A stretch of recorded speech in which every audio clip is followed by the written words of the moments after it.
प्रायद्वीपीय सबसे पहले तो ये जानो प्रायद्वीपीय भारत है कहां, क्योंकि यहीं से तुम्हारे क्वेश्चन बहुत सारे आ जाएंगे। मैं फिर कह रही हूं बच्चों, तुम्हें यहां समझ में आ गया, वेल एंड गुड, बाकी रटते रह जाओगे। प्रायद्वीपीय भारत, प्रायद्वीपीय भारत ये वाला हिस्सा, ये वाला हिस्सा, ये वाला हिस्सा प्रायद्वीपीय भारत, ये प्रायद्वीपीय भारत है।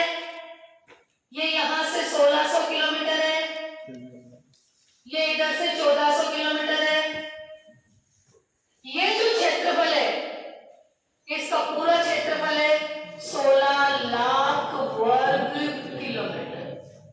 तो अब एक क्वेश्चन तो ये क्लियर हो गया कि भौतिक विभाजन का सबसे बड़ा भाग कौन सा है? प्रायद्वीपीय भारत। अब मेरे ख्याल से ये क्वेश्चन तो किसी भी बच्चे का गलत नहीं होना चाहिए। हिमालय पर्वत पड़ा था, 5 लाख क्षेत्रफल था। दूसरा उत्तर के विशाल मैदान 7.5 लाख था। आज हम तीसरा पार्ट पढ़ रहे हैं और इसका क्षेत्रफल है 16 लाख वर्ग किलोमीटर। ठीक है बात। अब देखिए, इधर है अरब सागर, इधर है बंगाल की खाड़ी और इधर है हिंद महासागर। जो चारों ओर पानी से घिरा हो उसे द्वीप कहते हैं।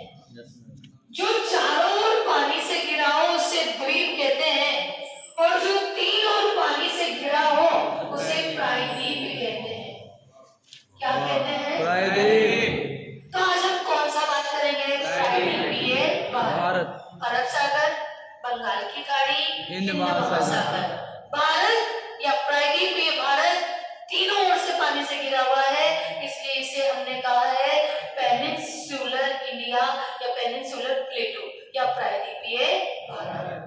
अब इसमें क्या क्या पढ़ोगे? इसमें हम पढ़ेंगे मालवा का पठार, इसमें हम पढ़ेंगे विंध्याचल पर्वत, इसमें हम पढ़ेंगे सतपुड़ा पर्वत, सतपुड़ा पर्वत, इसमें हम पढ़ेंगे छोटा नागपुर का पठार, इसमें हम पढ़ेंगे अरावली पर्वतमाला, इसमें हम क्या पढ़ेंगे? दक्कन का पठार, इसमें हम पढ़ेंगे दक्कन का पठार, इसमें हम पढ़ेंगे मेघालय का पठार। ये सारी की सारी चीजें हमें पढ़नी है, एक एक चीज पढ़नी है हमें। फिर बात करते हैं थोड़ा सा, समझ में आ गया? बोर्ड पे आ जाएगा, नहीं आएगा रटते रहना, कोई दिक्कत नहीं है, 2 बार में आएगा पर आएगा। मालवा, सबसे पहले मैं बात कर रही हूं मालवा का पठार। मालवा का पठार एकदम मालवा की बात करो तो एमपी, मध्य प्रदेश। एक वर्ड में आंसर देना आपको तो मध्य प्रदेश। मालवा मतलब एमपी, मालवा प्रांत मतलब एमपी, मालवा मतलब एमपी, पर ये एमपी तक नहीं फैला हुआ है। ये राजस्थान, गुजरात में फैला हुआ है, ये राजस्थान में फैला हुआ है। राजस्थान का दक्षिणी पूर्वी भाग जहां अपन रह रहे हैं कोटा में, जो पूरा हाड़ौती का पठार आता है वो दक्षिणी मालवा के पठार का भाग है, मालवा के पठार का भाग। राजस्थान आएगा, गुजरात आएगा, मध्य प्रदेश आएगा, छत्तीसगढ़ आएगा, बघेलखंड आएगा, बुंदेलखंड आएगा, यहां तक ये फैला हुआ है। ये जो बना हुआ है ये ग्रेनाइट चट्टानों का बना हुआ है, ग्रेनाइट और सिस्ट चट्टानों का ये बना हुआ है। कौन सा? मालवा। एक वर्ड में आंसर देना होगा तो आप क्या दोगे? एमपी। क्या दोगे? एमपी। क्या दोगे? एमपी। मध्य प्रदेश। फिर देखिए बच्चों, एक छोटी सी चीज और बता दूं, छोटी सी चीज ताकि उसे तुम समझ पाओ। देखो इधर एक पर्वत है मध्य प्रदेश में, अमरकंटक, मध्य प्रदेश। अमरकंटक से निकलती है एक नदी नर्मदा। ध्यान देना, मैं क्यों पढ़ा रही हूं इसका वजह बताऊंगी। नर्मदा ये जबलपुर जाएगी, रायगढ़ जाएगी, धुआंधार जलप्रपात इस पर है, धुआंधार जलप्रपात इस पर है, पुनासा में इंदिरा सागर बांध है, कोई उत्तर नहीं है। महाराष्ट्र में गई, महाराष्ट्र जाएगी, महाराष्ट्र के बाद गुजरात जाएगी, गुजरात में इसमें बना हुआ है सरदार सरोवर बांध। क्या बना हुआ है? सरदार सरोवर बांध। ठीक है, ये यहां से आगे बढ़ेगी, ये आगे राजस्थान, राजस्थान का कौन सा गांव? जालोर, जालोर का कौन सा गांव? सीलू गांव, सीलू गांव से क्या करी? एंट्री मारी। नर्मदा नहर ने एंट्री मारी। नर्मदा नहर है ये नर्मदा नहर। टोटल कितने किलोमीटर है? 532 किलोमीटर है। राजस्थान में कितनी है? राजस्थान में 74 किलोमीटर है। 74 किलोमीटर में से 9 किलोमीटर कहाँ है? बाड़मेर में, और बाकी कहाँ पर है? जालोर में। क्लियर बात? यहाँ पर एक और सिस्टम है, बूंद बूंद सिंचाई परियोजना। बूंद बूंद सिंचाई परियोजना कहां से ली हमने? इजराइल से ली। कहां से ली है? इजराइल से। यहां तक मेरी बात क्लियर है? अब मेरे को बताने का क्या मतलब है? ये इधर अरब सागर में गिरने वाली सबसे लंबी नदी, अरब सागर में गिरने वाली सबसे लंबी नदी 13-12 किलोमीटर। 13-12 किलोमीटर, 13-12 से याद रह जाएगा।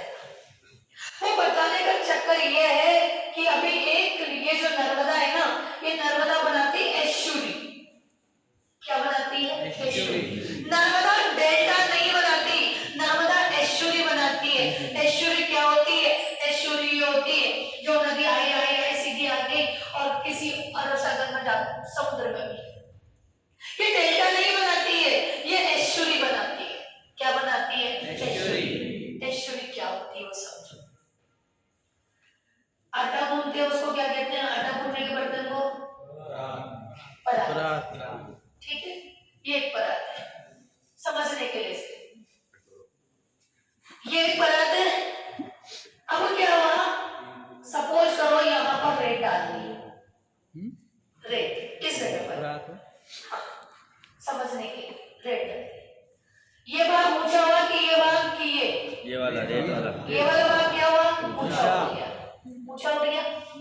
अब यहाँ से पानी डाल रहे हैं, पानी डाल रहे हैं तो ये एक हिस्सा बन जाएगा, ये हिस्सा बन जाएगा। ये भाग क्या हो गया? ऊंचा उठ गया। ये भाग क्या हो गया? नीचा रह गया। तो ये क्या कहलाएगा? ब्लॉक पर्वत। क्या कहलाएगा? ब्लॉक पर्वत।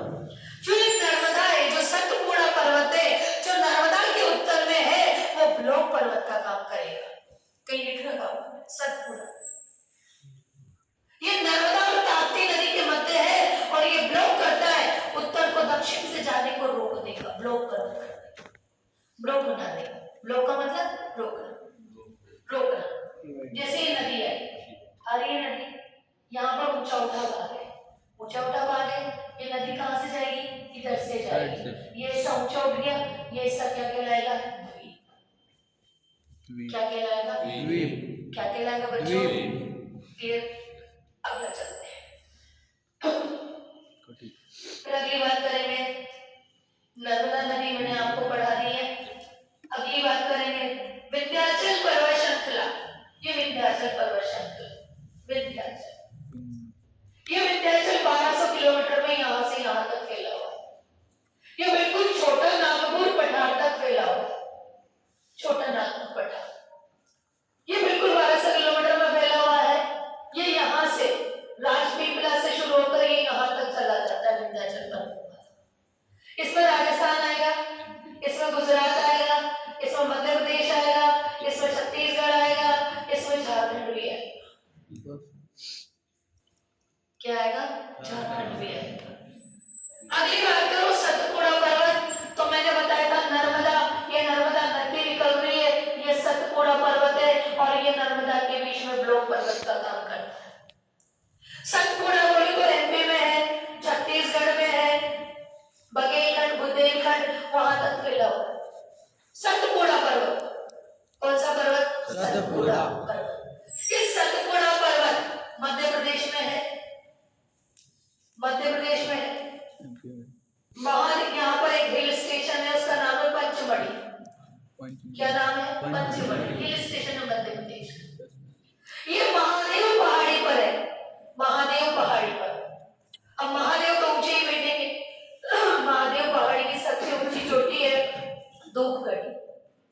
धूपगढ़ी कौन सी है? धूपगढ़ी। कितनी है? 1350 मीटर। कितनी है? 1350 मीटर। यहाँ की दूसरी ऊंची चोटी है, उसका नाम है अमरकंटक, जहां से अभी नर्मदा नदी निकली थी। और अमरकंटक की है 1127 मीटर। 1127 मीटर। तो ये हाइट मुझे कभी याद ही नहीं होती थी। फिर एक लॉजिक लगाया, दिमाग लगाया, बहुत अच्छा लॉजिक लगाया। 27 नवंबर 11वां महीना, और अपने आप ही याद हो गया 1127 मीटर। समझदारों के लिए इशारा काफी है कि किसी का भी बर्थडे मना लो। मेरा तो बिल्कुल एग्जैक्ट डेट मिल गया था, इसलिए मैंने तो इसको ऐसे ही याद कर लिया 1127 मीटर। ठीक है। फिर एक और पर्वतमाला है, वो पर्वतमाला कौन सी है? सह्याद्री। कौन सी है? सह्याद्री। ये उत्तर और दक्षिण में बटी हुई है। यहाँ पर महाराष्ट्र में कुछ चोटियां हैं, वो चोटियां कौन है? अजंता है, गबीलगढ़ है, गबीलगढ़ है। दूसरी चोटी कौन सी है? हरिश्चंद्र है। कौन सी है? हरिश्चंद्र। फिर तीसरी बात करेंगे अरावली पर्वतमाला। अरावली पर्वतमाला कहाँ से फैली हुई है? गुजरात, खेड़ा पालनपुर से लेकर ठेठ रायसीना दिल्ली तक फैली हुई है। उसमें गुजरात आएगा, उसमें आपका राजस्थान आएगा, उसमें हरियाणा आएगा, और उसमें दिल्ली भी आएगा। 692 किलोमीटर में फैली हुई है, जिसका 550 किलोमीटर का भाग राजस्थान में है। लगभग 80% ये राजस्थान में। इसकी सबसे ऊंची चोटी है गुरु शिखर। माउंट आबू शहर का नाम है गुरु शिखर, सबसे ऊंची पर्वत चोटी। समुद्र तल से जाओगे 1727 से, वैसे जाओगे 1722 मीटर है। जब तुम्हारी सब गणा की शादी हो जाएगी तो तुम कहाँ जाओगे? माउंट आबू। धक्का दे रहे हैं। माउंट कहाँ जाओगे? धक्का दे। Mount Everest. वहाँ रहने की जगह नहीं है। यहाँ है मैडम, धक्का दे हो जाओगे तो। वहाँ रहने की जगह नहीं है, तो माउंट एवरेस्ट को पिघलाओगे, वहां से नई चोटी उतरेगी, यही चले जाओ। ठीक है। फिर अगली बात करें, अगला देखो आप, अगली चोटी, अगली बात करें तो अगला है छोटा नागपुर का पठार। छोटा नागपुर का एक वर्ड में बात करूं तो छोटा नागपुर का पठार पड़ता है झारखंड में। कहाँ पड़ेगा? झारखंड में। बहुत इंपॉर्टेंट है, झारखंड में। और दो अगर बात करूं तो झारखंड प्लस पश्चिम बंगाल। झारखंड प्लस पश्चिम बंगाल। ये छोटा नागपुर के बिल्कुल मध्य में से एक नदी निकलती है, और उस नदी का नाम है दामोदर नदी। दामोदर। 3 नदियां याद रख लो, नर्मदा, ताप्ती और दामोदर। ये तीनों नदियां ऐश्वर्य बनाती है। क्या बनाती है? ऐश्वर्य। नर्मदा, ताप्ती और दामोदर। इसके उत्तर पूर्व में से एक नदी निकलती है, उस नदी का नाम है सोन नदी, और यह नदी भी अमरकंटक से ही निकलती है। अमरकंटक से ही निकलती है। ये दामोदर नदी इस छोटा नागपुर के पठार को 2 भागों में बांटती है। ऊपर का है हजारीबाग का पठार, हजारीबाग का पठार, और नीचे का है रांची का पठार, रांची का पठार।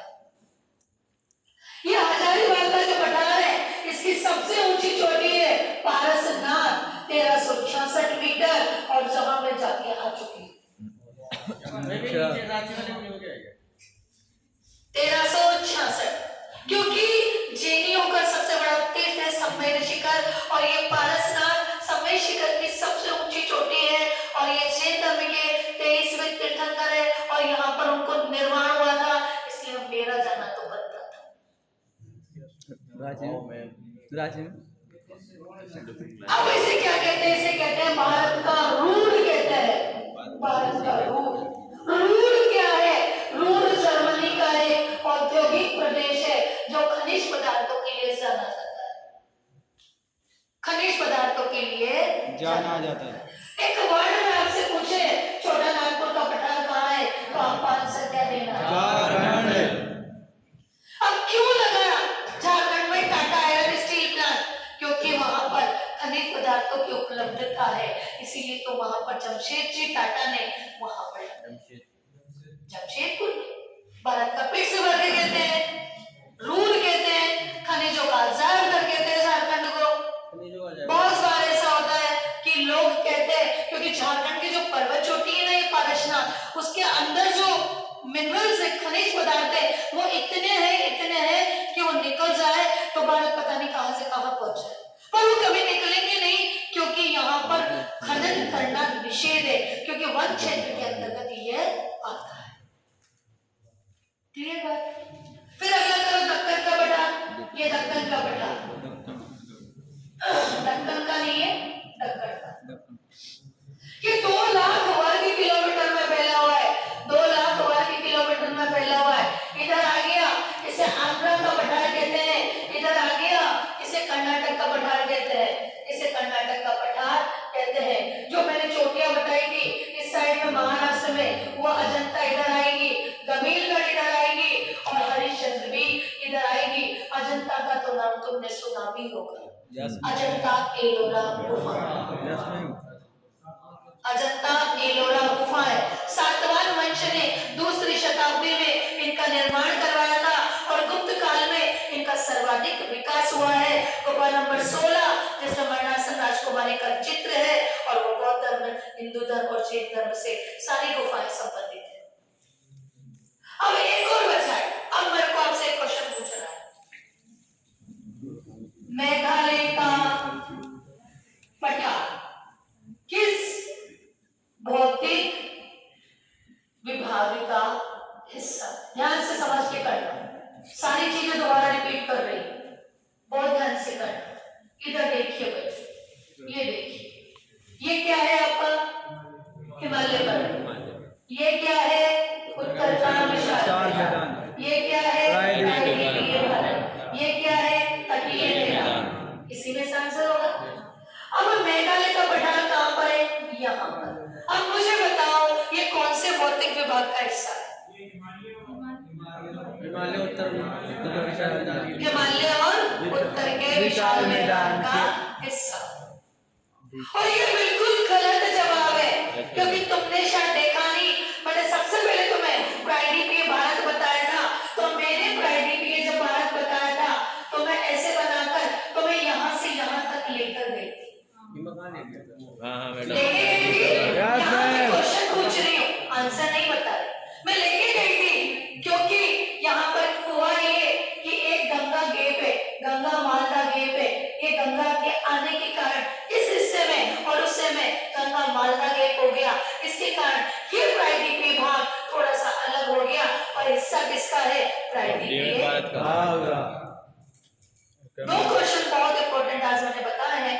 अधिकांश बच्चा हिमालय में जाएगा, जनरल बच्चा हिमालय में ही जाएगा, पर वो आंसर गलत होगा, क्योंकि हिमालय का पार नहीं। मैंने लिखा ही क्या है यहाँ? मेघालय का पठार। मैंने उत्तर का मैदान लिखा ही नहीं, मैंने हिमालय पर्वत देखा ही नहीं। मेघालय थी यहाँ पर, मेघालय हिमालय पर्वत, या मैं इसको हिमालय पर्वत में पढ़ाती, पर मैंने कहाँ पढ़ा है? प्रायद्वीपीय भारत में। और ये देखो, ये मेघालय का पठार, ये देखो बिल्कुल यहाँ पर देखिए आप, ये मेघालय का पठार, ये मेघालय का पठार, ये मेघालय का पठार, ठीक है। अब ये किसका हिस्सा है? प्रायद्वीपीय भारत का। यहाँ क्या पाई जाती है? गारो, खासी, जयंतिया, मीकरी, रेगमा। ये असम में पड़ती है दोनों, ये मेघालय में पड़ती है। खासी पर शिलोंग बना हुआ है और खासी से थोड़ा सा दूर चेरापूंजी, 16 किलोमीटर लगभग चेरापूंजी। मासिनराम मेघालय इसी का हिस्सा है और यहाँ पर सर्वाधिक वर्षा होती है, क्योंकि ये पहाड़ियां ऐसे कीपनुमाकार है और यहाँ पर बारिश को रोकती है, और इसलिए सर्वाधिक वर्षा वाला स्थान मासिनराम मेघालय। इसकी सबसे ऊंची चोटी है नौकरे, और नौकरे की कितनी है ऊंचाई? 14-12 मीटर। 14-12। इसे शिलोंग का पठार भी कहते हैं, इसे मेघालय का पठार भी कहते हैं, और इसकी सबसे ऊंची चोटी कौन सी है? नौकरे। कौन सी है? नौकरे। और मेरी तरफ से ये तुम्हारा प्रायद्वीपीय भारत कंप्लीट हुआ। नमस्कार।